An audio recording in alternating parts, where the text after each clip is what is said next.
ಸ್ಕೂಲಿಂದ ಬಂದ ತಕ್ಷಣವೇ ಫ್ರೆಶ್ ಆಗಿರೋ ಕಾಫಿ ಕುಡಿಬೇಕು ಅಂತ ಅನ್ನಿಸ್ತು.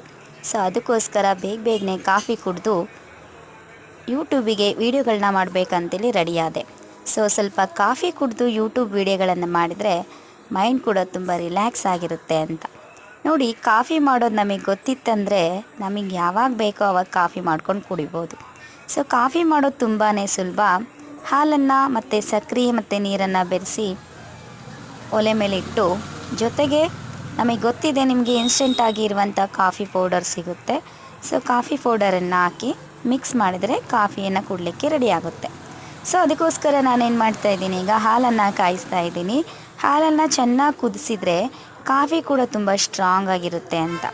ಜೊತೆಗೆ ಕಾಫಿ ಪೌಡ್ರನ್ನ ಎಲ್ಲ ಏನು ಮಾಡ್ತಾಯಿದ್ದೀನಿ, ಗ್ಲಾಸ್ಗಳಿಗೆ ಹಾಕ್ಕೊಂಡೆ. ಗ್ಲಾಸ್ಗಳಿಗೆ ಕಾಫಿ ಪೌಡ್ರನ್ನೆಲ್ಲ ಹಾಕ್ಕೊಂಡ್ಬಿಟ್ಟು ಈಗ ಹಾಲನ್ನು ಆ ಒಂದು ಪೌಡರ್ ಒಳಗೆ ಹಾಕ್ತಾಯಿದ್ದೀನಿ, ಗ್ಲಾಸ್ ಒಳಗೆ. ತುಂಬಾ ಟೇಸ್ಟಿಯಾಗಿರುವಂಥ ಕಾಫಿ ರೆಡಿ ಮಾಡ್ಕೋಬೇಕು. ಜೊತೆಗೆ ಕಾಫಿ ಪೌಡರ್ ಸ್ವಲ್ಪ ಎಕ್ಸ್ಟ್ರಾ ಹಾಕಿದರೆ, ಅಂದರೆ ಸ್ವಲ್ಪ ಜಾಸ್ತಿ ಹಾಕಿದರೆ ಕಾಫಿ ಕೂಡ ಕುಡಿಯೋಕ್ಕೆ ತುಂಬ ಚೆನ್ನಾಗಿರುತ್ತೆ. ಸೊ ಅದಕ್ಕೋಸ್ಕರನೇ ನಾನು ಕುಡಿಯೋದ್ರ ಜೊತೆಗೆ ಮನೆ ಮಂದಿಗೆಲ್ಲ ಕಾಫಿಯನ್ನು ಮಾಡಿ ಕೊಟ್ಟೆ. ಅವರು ಕೂಡ ತುಂಬ ಚೆನ್ನಾಗಿದೆ ಅಂತ ಹೇಳಿದರು. ಅದಕ್ಕೆ ನಾನು ಕಾಫಿ ಮಾಡಿಕೊಂಡು ಮೊದಲು ಟೇಸ್ಟ್ ಮಾಡಿ ನೋಡಿದೆ. ತುಂಬಾ ಚೆನ್ನಾಗಿತ್ತು, ಸೂಪರಾಗಿತ್ತು. ಸೊ ಈಗ ನಮ್ಮ ಅಪ್ಪಂಗೆ, ಅಮ್ಮನಿಗೆ ಮತ್ತು ನಮ್ಮ ತಮ್ಮ ತಕ್ಕನಿಗೆ ಕಾಫಿ ಕೊಟ್ಟೆ. ಸೊ ಅವರು